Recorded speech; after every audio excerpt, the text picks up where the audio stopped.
It's my great pleasure to present to you Dr. Danielle Anderson. And here's a few words about Dr. Anderson. After graduating with distinction from her biological science degree at the University of Guelph, Dr. Anderson was accepted into the Ontario Veterinary College. She graduated with honors in 2002 and began practicing as a small animal veterinarian. Wanting to improve her ability to better manage mobility in her patients, she completed her rehabilitation certification through the University of Tennessee in 2013. In 2016, to provide better pain management for her patients and improve their outcomes, she became certified in medical acupuncture for veterinarians through Curacor. For the last 5 years, she has owned and operated SOAR Veterinary Services in Burlington, a fully functional CVO accredited referral, rehabilitation, and pain management facility. In addition to running SOAR, Dr. Anderson has participated in CVO committees and helps teach the Curacor MAV course. She has also virtually hosted vet students taking the rehabilitation rotation at Michigan State University. She is an active member of the Ontario Veterinary Medical Association, American Association of Rehabilitation Veterinarians, and International Veterinary Association of Pain Management. And ladies and gents, here's Dr. Danielle Anderson. Hi guys. Okay, I'm gonna get my screen shared for you and we will get started. All right. Again, thanks to Curacor for sponsoring this talk. I'm super excited to talk about cats. I never thought that I would do as much integrative medicine with cats as I do. They're super, super responsive. Some of it may be review for all of you. Hopefully you can gain some new tidbits of information during this talk. So let's talk about pain in cats. What are some of the most common reasons for pain in cats? So dental disease, arthritis, musculoskeletal, and again, are these assumed arthritis, musculoskeletal, or are they documented? Do we have x-rays? Do we have diagnostics for these cats? Discomfort from allergies and other inflammation, bladder pain, chronic cystitis. Some of these cats have all of these things, and you would never know the degree of discomfort that they are actually in. And yes, we see intervertebral disc disease in cats, even like sacral IVDD as well. And then all of the other things that come with these poor cats, cruciate tears, luxating patellas, things that I don't remember learning in vet school that these cats get, they get them all. And maybe it's because of the sheer nature of my job that I see them, but definitely working in feline only practices as well, seem to see a lot of these orthopedic and neurologic conditions. And so you would think that these are uncommon, but is it just that we're just not diagnosing them? Are we just not recognizing them? How do you deal with lamenesses in cats? How do you diagnose them? So let's talk about musculoskeletal pain in our cats. There's a bit of a mismatch, it seems, between pain detected on physical exam and then radiographic signs. Why do you think this is? Is it because we're not getting the same sort of physical exam in cats that we would in dogs? Is it because we're not x-raying these cats? How thorough and different is our musculoskeletal and ortho exam in cats compared to dogs? We don't have these cats on their side doing range of motion for a lot of them. It's a bit of a like stand back and hands off sort of approach.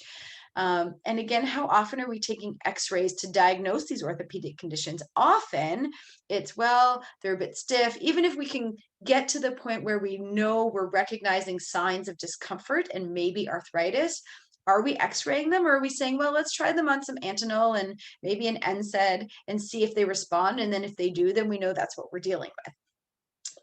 X-rays still give us so much more information. And I think in all of my talks, you're going to get sick and tired of me saying it, but I'm a huge fan of getting those diagnostics done because it gives us a better opportunity to properly manage these patients. And cats are great at hiding pain, right? This is why, and they're different from dogs. They're not going out for walks with us. My cats have always been fairly social, so they're around, but it's a very, very different presentation from these dogs that have musculoskeletal pain. So how do we identify pain in these guys? So subtle signs, change in habits. Are they using their litter box? Are they going in their litter box and then pooping just on the outside of it?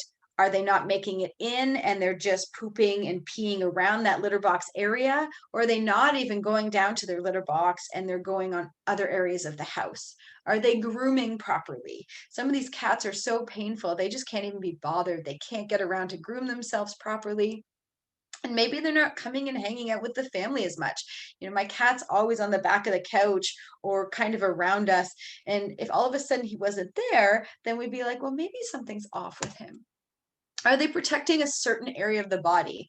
So when you go to touch them, are they shying away? Are they getting a little upset if you're hitting a certain area when you're petting them? Are they actually being aggressive? Is this different from their normal behavior? Self-trauma, so licking certain areas of their body or over grooming. Changes in posture, so are they not curling up into the nice little ball that they normally would when they're sleeping? Are they walking differently? Are they kyphotic when they're walking? Is there a change in activity level, right? Are they, like I said, going up and down the stairs? Are they not able to jump on the chair or jump on their cat tree anymore?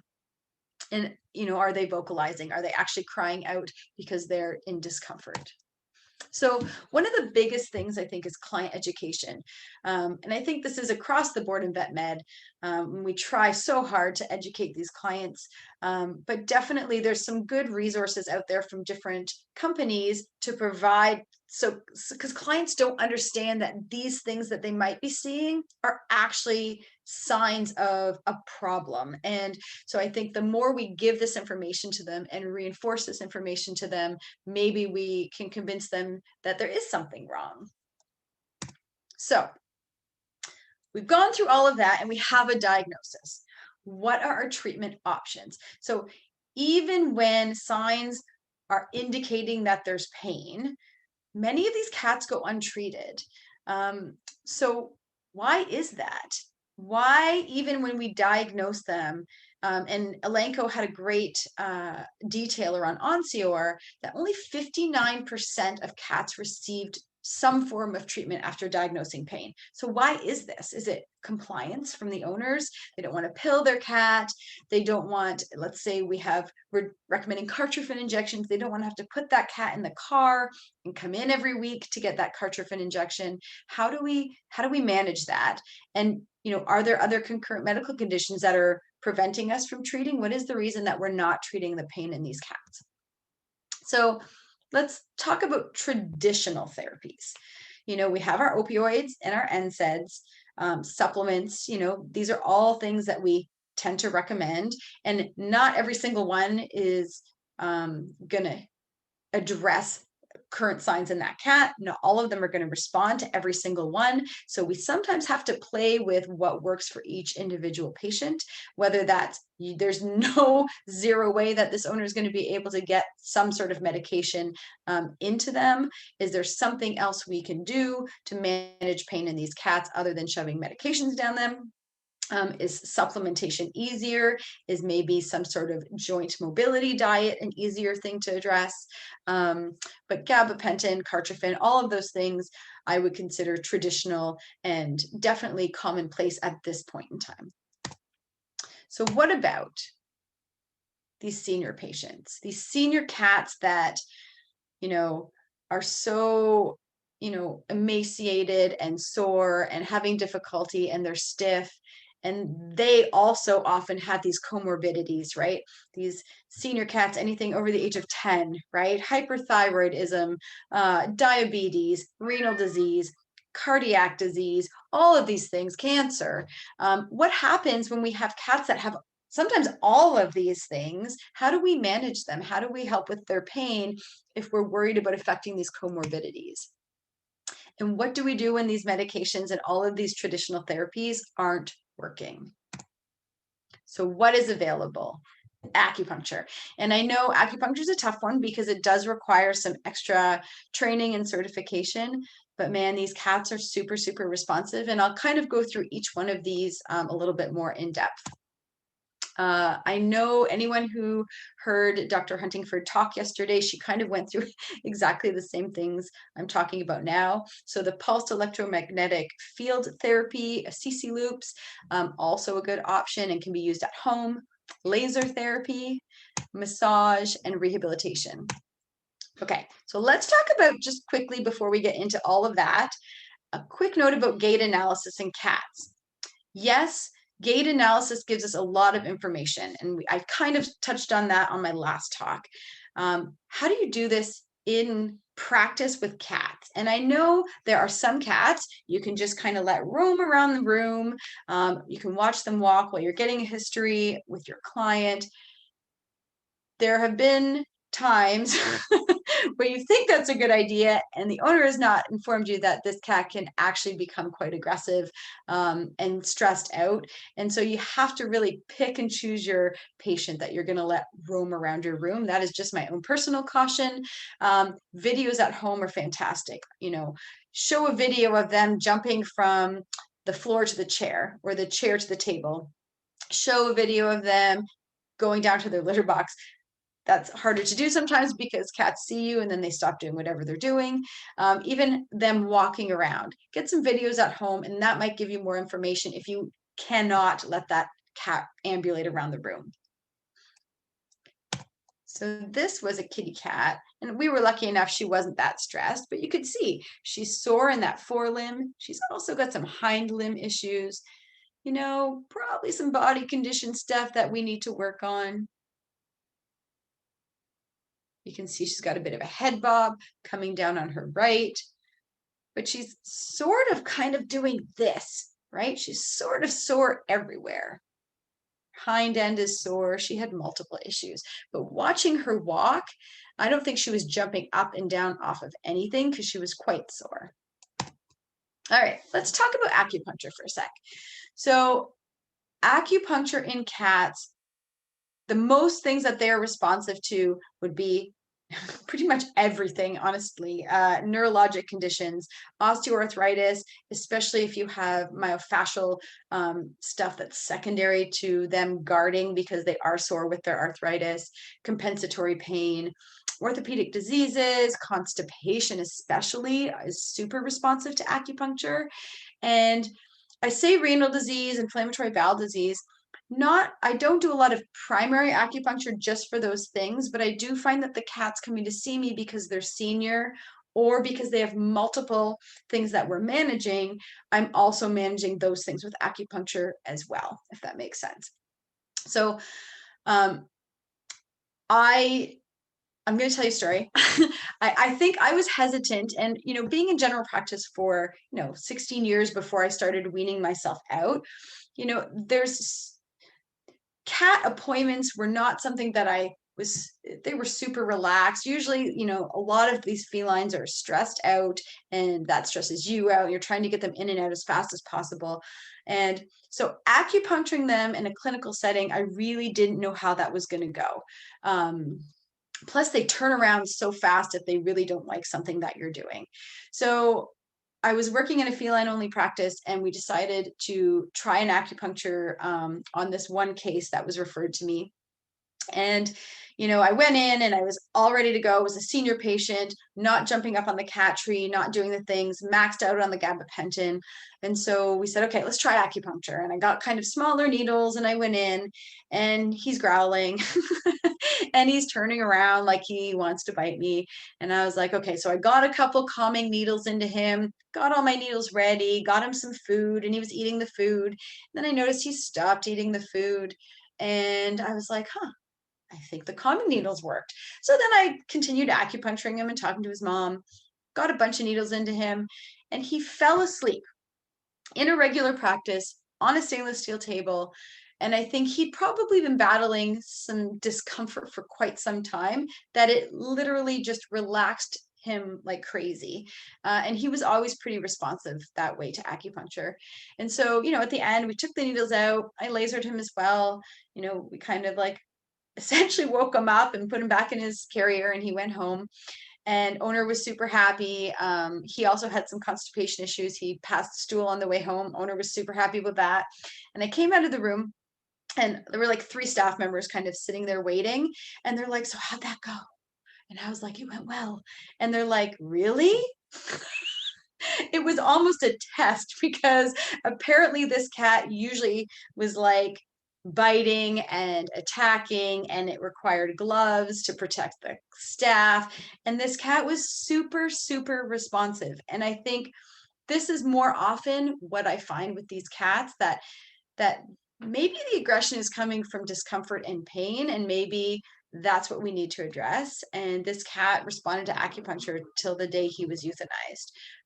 So just as an aside, if there's anything you ever want to add to your practice, acupuncture, and especially for cats, especially if you could add this in your wellness appointments, when they're younger, to try and calm them down, would be unbelievably beneficial to you. So in general, I start with really tiny needles, usually coated needles, because they go in a little bit smoother. And then I can work my way up to larger gauges and maybe uncoated needles if necessary in the future. Watch them carefully. That's my biggest advice, is that these guys turn around really quickly, and there's less room for error, as opposed to let's say a Doberman who's over there with their head and I'm at the back end. It takes a longer time for them to swing around, and I have a little bit more notice than these guys. And they groom so readily that it doesn't take much to groom out a needle. I have not yet, knock on wood, had it happen, but it's definitely something I'm aware of. I often, especially if they're super stressed cats, I will do them within their carrier. It reduces my exposure a little bit as to some of the areas I'd like to acupuncture, but it keeps them calm and they're super happy and relaxed. And so we do a lot of them within their own carrier. And I use short needles, but I'll use longer ones if I do want to hook them up to the electrical stimulation unit. Okay, laser therapy. A lot of clinics have laser right now. A lot of them have class 4 lasers.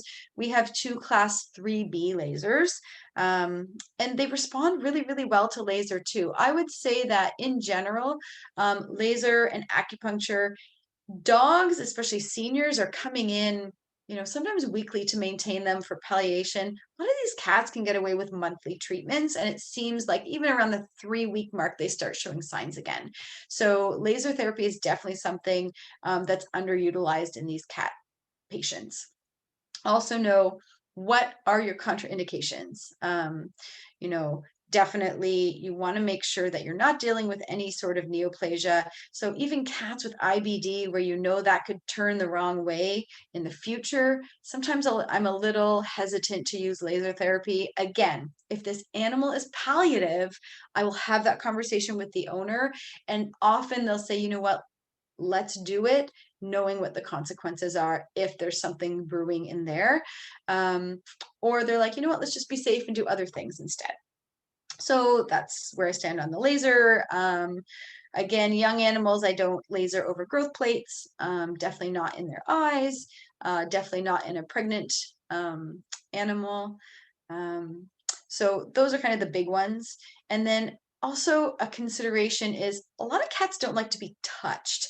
even the nice, like if you're holding a class 3B laser on their skin for 5 minutes, some of them eventually are like, okay, back off, right? Whereas a class 4 or a faster, higher powered laser, you can kind of get away sometimes with not directly touching them, and some cats prefer that.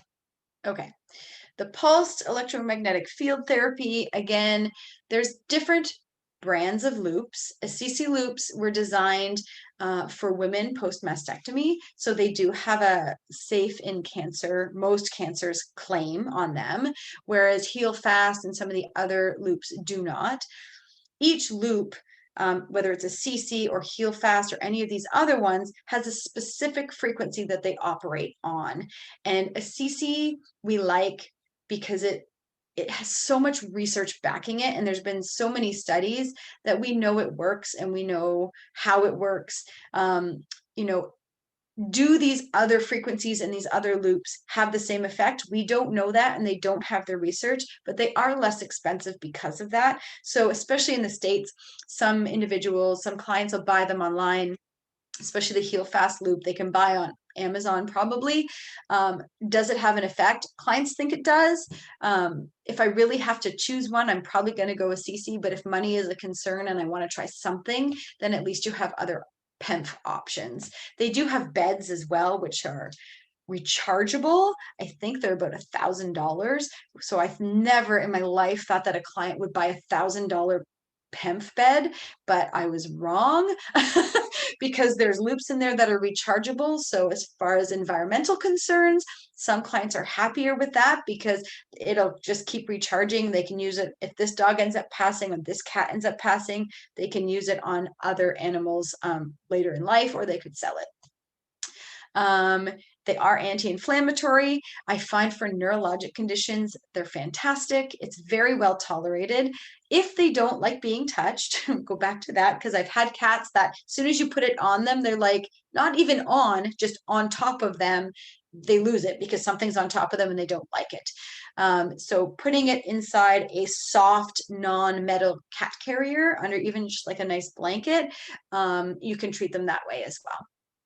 And it gives owners something that they can do at home, especially for cats that really aren't big on medications or can't take medications. It just gives us another option for treating their pain. And massage. Again, I really wish I'd known how much cats like massage when I was in general practice, because if anything, if they seem a little stressed, if I can start massaging them, I've had them just completely melt on a table, which makes doing my physical exam a little bit easier, and definitely if I have to give them vaccines or something, easier as well. And there's so many benefits. It's amazing the things you'll find. This guy here, we'll talk about in a bit, would get so many trigger points and kind of tension up right at like at the base of his skull. And if I could get in there and really massage those out, like he would fall asleep every single time. Stimulation of proprioceptors, promotion of blood flow and circulation. For every reason that we go for massage and therapeutic massage, it affects these guys too. And this was him getting his massage. I laugh because he's adorable. Okay, so let's talk about rehab for cats. Therapeutic exercises. These are things that not only can be done for orthopedic and neurologic issues, but for mental stimulation, to keep them fit. If you're working on hind end strength, let's say you've diagnosed a luxating patella early on, especially doing some elevated stands, and it doesn't have to be fancy, like, with all the balls and things like that, but you can find like little pillows for them to step up on, and kind of shift their weight to their back end, or use a stair. A lot of these guys are food motivated, so getting them to lure with treats is a fantastic way to get them to do these exercises. Let's say you're more concerned with shoulders, elbows, front end. I think we diagnose that far less in cats, but they definitely have issues there. And so being able to come down off of a step and be able to get some stretch in those shoulders, and then you can have them follow a treat up and get some extension in their neck. Just helps relieve some of that tension and strengthen their front end as well. Cavalettis. Cavalettis for dogs, for cats, for whoever are an amazing exercise. They're amazing because you get stifle flexion. Depending on how far apart they are, you can also get more extension. They're good for balance, they're good for coordination, and they're easy for owners to do at home. You can change how hard they are, how high they are, if they're at an angle, if you want to put something underneath them. And again, it's something you can get them to do, which gives them some mental stimulation as well and keeps them active.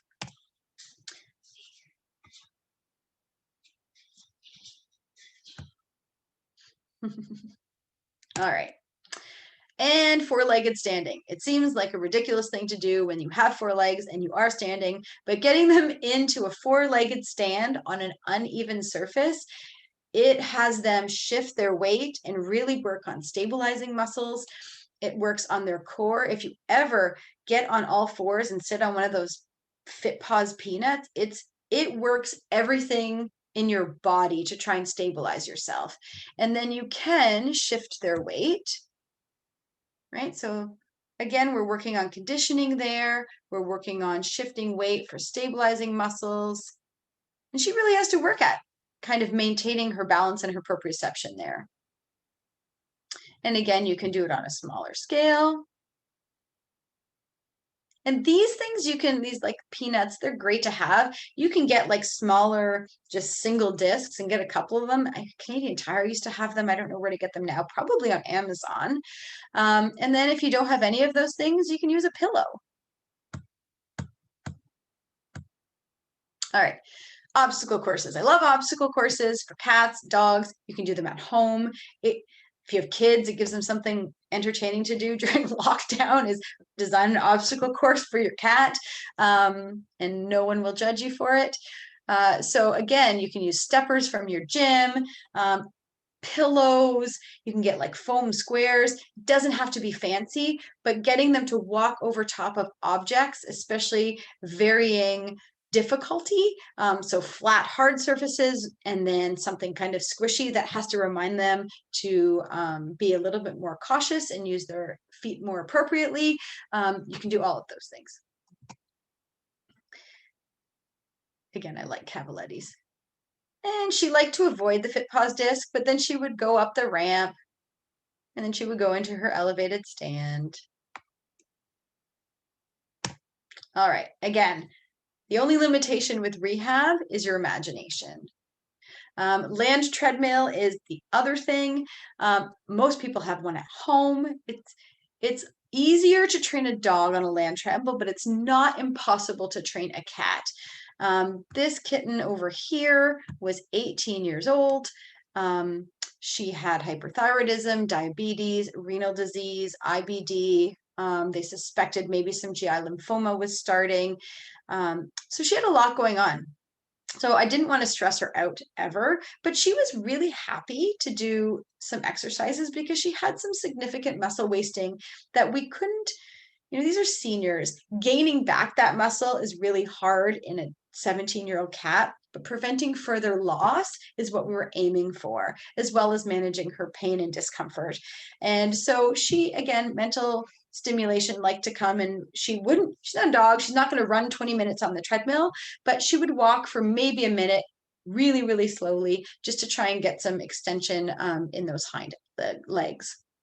And then this girl, again, we were trying to train her. That was her first time on, just to get some weight loss, which is another reason to put them on the treadmill.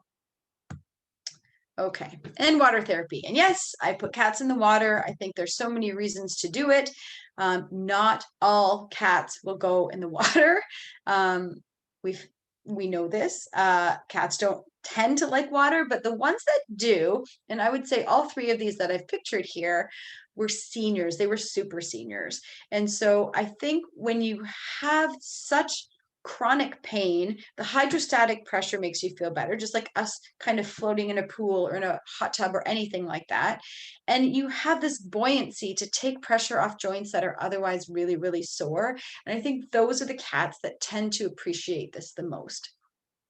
So this guy here was neurologic. So we were gait patterning him to try and get him to use those hind legs again. And this little girl here was 16. She was sisters with the one that was on the land treadmill.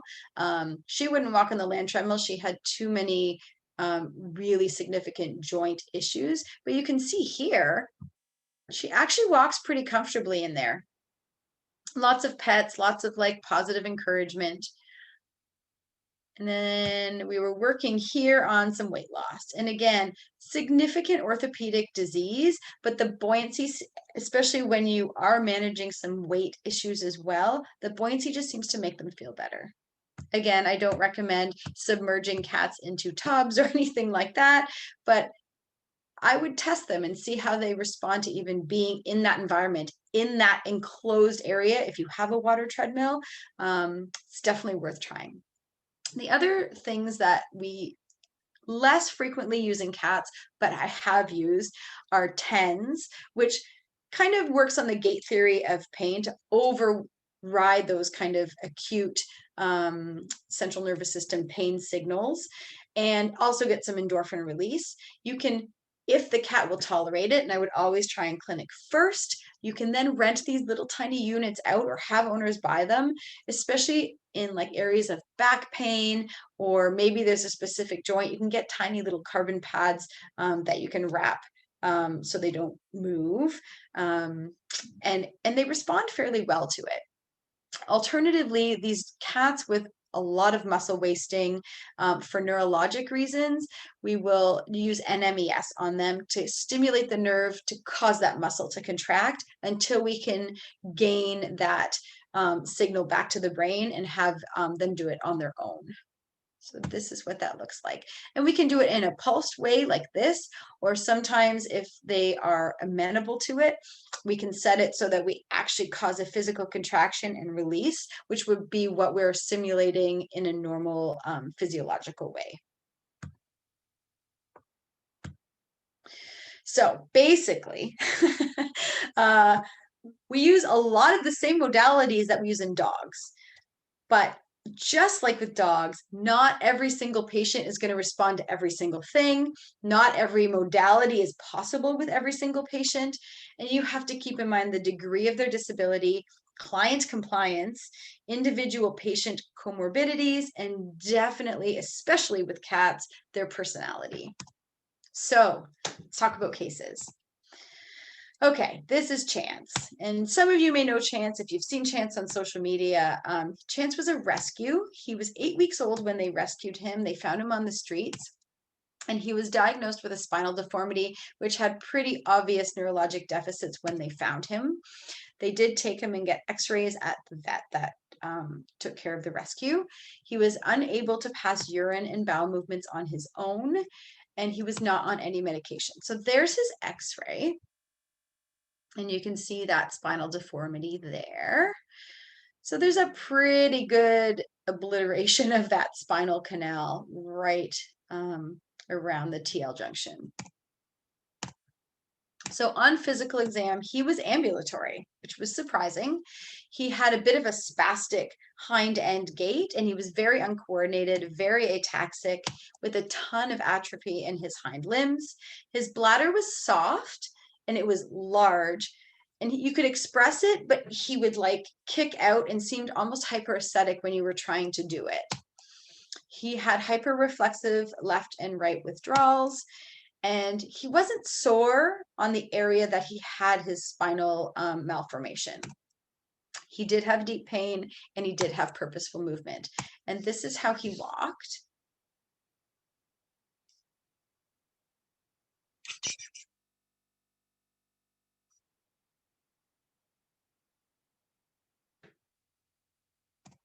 So our goals, and your goals are going to be different depending on so many things. we wanted to make sure he was not painful. Although we couldn't elicit pain, the hyperesthesia made me think we needed to just wind down that nervous system a little bit. We wanted to try, as he was growing, to help with his coordination and his strength. We wanted to help with his bladder expression, and we wanted to just get some neuromodulation going. We wanted to make him adoptable. That was the biggest goal, right? He's a rescue kitten. We're avoiding euthanasia. They want to do whatever they can. So that's what our goal was. But our challenges were also that he's a rescue kitten. So finances are limited, and we have to have reasonable expectations for what this is going to look like long term. But they did want to try. So about 13 days after his initial, we were working on acupuncture with him, tiny needles, and we were doing, he doesn't love needles when he was little, and when they're this big, they're really hard to find your landmarks and kind of appropriately acupuncture multiple things, because again, they're turning around, and he was very hyperesthetic. But my goal was to just deregulate that nervous system a little bit. Confine him at home so he's not running up and down the stairs and hurting himself. Make sure he's not slipping on floors. He's separated from the other cats at the foster home. And again, controlled play. So with feathers and with food, what could you get him to do obstacle course wise? If we supported him on 2 legs, we could get him to purposefully walk. And I think I have a video of that, just to encourage proper foot placement. I did speak with a neurologist who recommended gabapentin and said, yes, it's pretty safe even in that young age. We discussed prednisone in case there's some inflammatory stuff going on in the spinal cord. But with the lack of consistent bladder expression, I was a little nervous to do that. So we opted just for the gabapentin and some bethanechol. So this was him. And you could see if I slowed him down, how easily he walked. And then this is him just taking a treat with all of his needles in. And he would literally fall asleep every time he came in. This was, I believe, one of his obstacle courses. And you can see that picture in the upper right. I'm just kind of stimulating the tail, the tip of the tail. And the reason that we do that is there's a bit of a reflex that causes them to extend those hind legs. And I was trying to work on strength with him and his hind legs there. Complications with Chance. So about 4 weeks after we started seeing him, he came in with an acute non-weight bearing lameness on his left forelimb. He was super, super sore. It felt swollen, but we couldn't really determine what was going on. We ended up putting him on an NSAID and resting him, and it resolved. But then 4 weeks goes by again, he comes in, and instead of just limping on that leg, he was like dragging his right leg behind him. He didn't want to use it at all, which was new. And you could feel on the medial aspect of his stifle a very, very large, soft swelling, which was right over the joint line. So I was a little worried that he torqued something in that stifle. So we x-rayed, and sure enough, there was a ton of effusion, and you can see that on that x-ray there. They did aspirate it and found inflammatory cells. So at this point, we were like, well, maybe we should put him on pred. Maybe there's something going on. At this point, is this kitten just traumatizing himself because he's all over the place? Or, is there some sort of immune mediated process? So we did put him on prednisone. He responded okay, and we eventually were able to wean him off. So where's Chance now? So Chance was adopted. It was about a month or 2 ago. So this is how he looked right before he went. He was fairly ambulatory. He's doing very well. He can poop on his own, but he does still need his bladder expressed. He was adopted to a retired vet tech who is happy to have him. He has his own Instagram handle, and he is living the life. He loves his other cat siblings and his new mom, and his mobility is pretty good. The biggest thing managing him is his bladder and making sure he doesn't traumatize, because he'll be happy to get himself into the cat tree, but then if he's there, how does he get down without hurting himself? So that's Chance. Okay, this is Gertie. I have a little bit of time. Okay, good. Gertie was a 14-year-old domestic short hair, female spayed. She was indoor.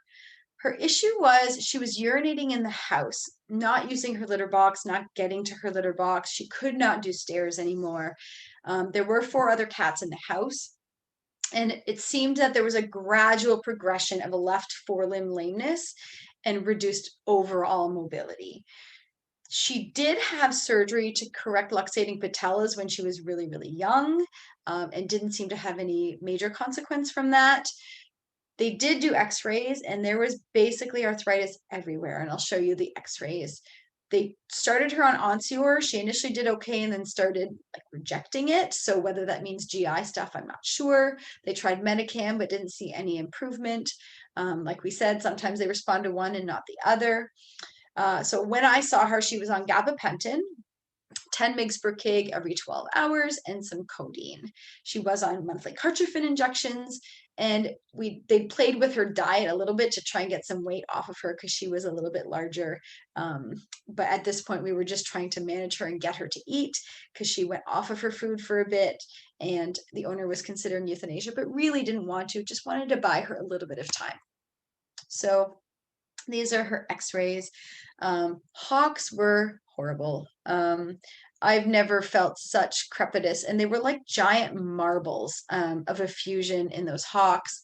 She also had that in her carpus and her elbows as well, but the hawks were definitely the worst, and there was a marked amount of instability there.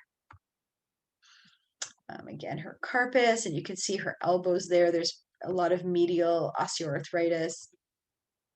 And there again. And that's why she's not using her litter box. She couldn't get there. She couldn't walk at all. She was a bit of a overconditioned cat with a BCS of 5 out of 5. Her hocks were swollen and enlarged, crepitus. There was effusion and reduced range of motion on almost everything. And she had these really taut cervical bands that if I actually palpated them, sometimes she would actually shake and quiver. So we knew she was uncomfortable, and probably it was because she was walking like this. She was guarding everything because everything sort of hurt. So we had a big long talk. Euthanasia had already been discussed. The owner was willing to do anything to try to improve quality of life. Finances were definitely a concern, and Gertie was kind of an anxious kitty, not aggressive, not even a little bit, but would pee in her carrier in the car. And if she got stressed, she would pee. So they really didn't want to bring her frequently, but they wanted to try and make her feel a little bit better for as long as that they possibly could. We did talk about joint fluid aspirates and stuff versus a trial with pred, and we did decide to try her on some prednisolone in case there was some immune-mediated component as well. So we decided, we talked about all the modalities, right? So acupuncture, super well tolerated by this kitty. We started really low needles, and we were eventually work our way up to the point where we could actually do electrical stimulation on her as well. She really tolerated the laser well as well. She often was purring during therapy. We tried water treadmill once, but even carrying her to the water treadmill stressed her out and she peed. So we opted to not do that to her. And therapeutic exercises when she couldn't walk weren't fair either. And the degree of instability in all of her joints just didn't make sense. So massage they could do at home. PEMF would have been an issue, but I mean, these loops, if you're not aware, we probably sell them for about $395. So they're not inexpensive. And, we were trying to watch finances, so decided to funnel the resources to just acupuncture and laser therapy. So that's Gertie. And she came monthly. Again, I started with small coated needles. We were eventually able to increase the gauge, like I said, along her back, especially for like constipation stuff, some relaxation points. I could acupuncture her anywhere, her elbows, her hocks, and she really didn't care. We did put her on prednisolone, but had to take her off because it made her urinary issues worse. So complications. So a year later, so think about that, a year later, after euthanasia was discussed, and she was managing okay at home. She was able to walk and ambulate and get around. Her mom knew and was well aware that these things progress. And regardless of what we do, these animals will continue to age and their condition will continue to progress. Our job is to manage their pain level, to make their quality of life as good as it can until we can't get any more gains there. And then the conversation changes. And so a year later, she got an abscess over her right thigh that ended up being related to a suture when they debrided and kind of explored that from her luxating patella surgery years and years and years ago. It was very, very bizarre. Initially, the owner asked me if there was a needle there. Could she have had an abscess from one of the needles? But I had never put a needle in that area. So it was very, very bizarre. And she didn't recover as nicely as what we wanted. You know, she's an elderly cat. She's 15 years old now. She has chronic constipation, and this wound was very negatively impacting her mobility and her quality of life. So euthanasia was discussed again. We did add some additional points to help with that constipation and keep things moving. We did do some depot injections into her hocks. We did this twice, and she actually responded quite well to them at home. Added some cisapride, played with her meds kind of over the course of time, and we did eventually put her back on an NSAID. So Gertie lived for 2 years and 7 months after her initial visit, after euthanasia was discussed, and again another year and 7 months after the second time euthanasia was discussed. The owner knew, she knew at the time what would probably take her down, and it wasn't her mobility, it was her constipation. Her owner noticed every single time she came in for acupuncture and laser that she showed she seemed happier. She was able to move around more. And if she could have afforded it, she would have come more frequently, because this kitty cat probably could have benefited from more frequent visits. And she probably would have brought all of her cats. And in the end, she was euthanized for severe obstipation.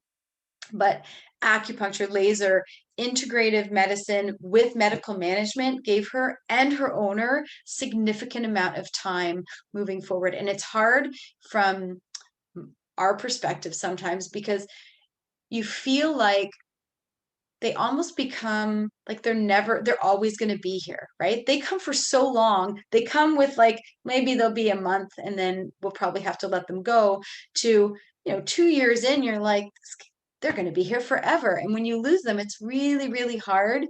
And you develop really, really close relationships with these people and with these patients. Okay, quickly. Mimi the cat is a really interesting case that came to me. She's a 10.5-year-old tortie with Ehlers-Danlos syndrome. She was also an extreme caution cat, probably the most extreme caution cat I've ever had. In regular practice, she's minimally handleable. So I did not know how this was going to go with acupuncture and things. She does go outside despite the Ehlers-Danlos, because she likes to be out and her owners want her to be happy. But she got away from them and jumped over a fence, and they felt that she tore her cruciate. So you can almost see that it's sitting in drawer, that stifle. Whether or not that is a bit of calcification of a cruciate ligament or an osteophyte or something, maybe an OCD lesion, it's hard to say. Regardless, surgery was not an option for this kitty cat, and she did have some osteoarthritis in her hips as well. So let's just quickly talk. I did not know if acupuncture was going to affect this cat, and let's talk that through. Ehlers-Danlos syndrome is a deformity in connective tissue. It is abnormal connective tissue and collagen synthesis. So when we put an acupuncture needle into an animal and we twist it, you can feel the connective tissue winding around that needle, and that sets off a huge cascade of events. So in a cat with defective connective tissue, where I'm probably never going to get that winding, I questioned whether or not I could impact this cat. Speaking to other acupuncturists, they had also acupunctured Ehlers-Danlos cats and had success. I think, acupuncture works in multiple different ways. And I think we still get tissue deformation response when you put that needle in, regardless of whether or not you get that winding effect. And so our goal was to try and help some pain and see what we could do to modulate this cat. So this is what we found on physical. She was a good body condition, but look at her hair coat change right around here, which I thought was bizarre because our issue was a suspected cruciate and some hip issues. She was hyper aesthetic. She was not on any gabapentin or anything like that. I think she was on tramadol and Metacam, I think I said. And even the owner said they couldn't really pet her in the hind end, hadn't been able to for quite some time. And she was tachypnic. And I think I have a video of her, yes. So this is how she was breathing.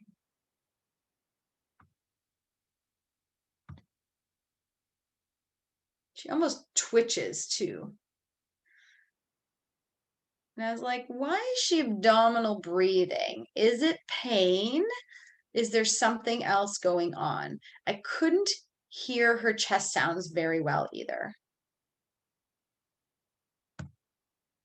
So I did talk to the owners. They really just wanted to see what they could do for as long as they could do it. And then if it came down to it, they would euthanize her if her quality of life was suffering. At the time, she wasn't really walking around very much because that right hind was deeply affected. And I was concerned about her breathing, so recommended x-rays. And we talked about adding gabapentin, which the owners were all for. So acupuncture was actually really well tolerated by Mimi. So was laser. Again, water therapy is not an option because she was not going to tolerate that.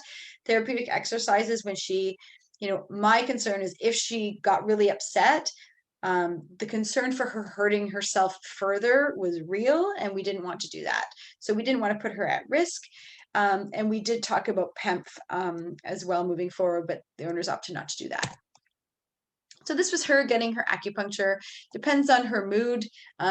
These red ones are higher gauge than these green ones. You'll notice there's a towel around her neck. She got to a point where she would, every time I touched her, not with a needle, just with my finger, she would turn around.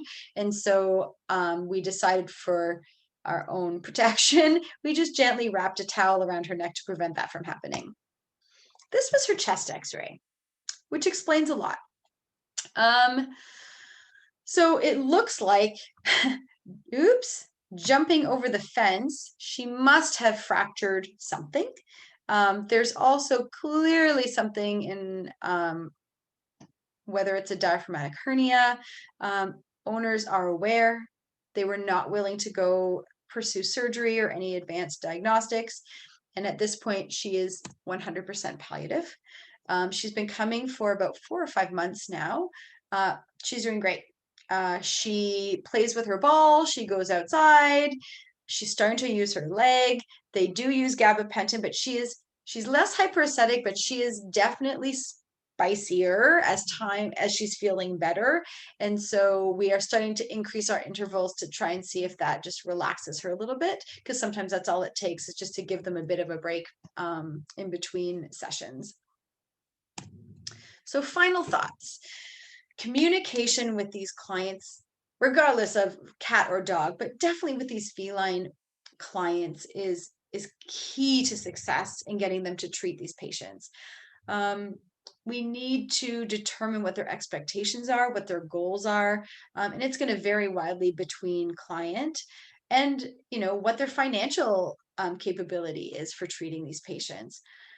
I find they surprise me, right? Where they're like, I don't want to do blood work, I don't want to do x-rays, but they're willing to come in and do acupuncture and laser every single week.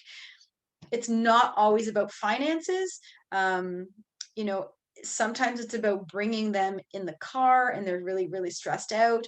But the more we can do to kind of make them calm within the practice, then hopefully we're going to encourage people to bring these kitty cats in. Mobile practices are fantastic for this. We were starting a mobile practice primarily for cats and for those giant 180-pound dogs that were unable to walk and owners couldn't get them in the car. But with COVID, we did shut that down. But I think it's a great option for people who can go into the houses and see the kitty cats there. Not all cases are curable, but they're manageable. And that goes with any condition we find in veterinary medicine. So adding these integrative options for cats, I find are actually quite well received by many of these feline owners. And we just need to individualize these patient care plans. Not everyone's going in the water, not everyone's going on the treadmill, and not everyone's going to tolerate acupuncture. So we just need to figure out what's going to benefit them and try and manage with all of the client expectations, financial capability, and what the cat's going to let us do.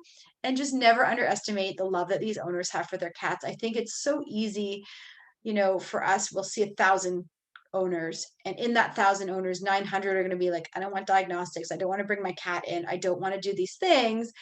But we forget about those other 100 that would do absolutely anything and go above and beyond. And we just have to keep reminding ourselves of that. So, questions? All right. Well, we're in the last few minutes of the session, and we'll try to squeeze in as many of these questions as we can. So let's start with Abby's. She says, we're seeing excellent results with PEMF. Do you have recommendations on frequency of sessions?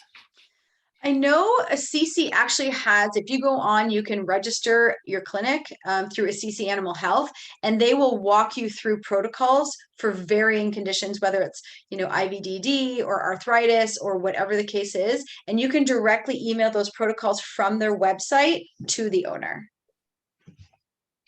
All right, and now we have Michelle saying, how often do you generally have to repeat acupuncture treatments, let's say, for example, in an arthritic cat?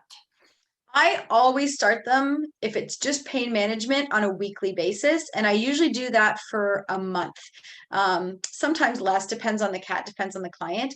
And then I wean them out. So I would say the majority of our senior cats that come in are coming in every 3 to 4 weeks. And here's one from Catherine. What make of therapeutic laser are you using? Companion / K laser? Any preference? Anything new on the market?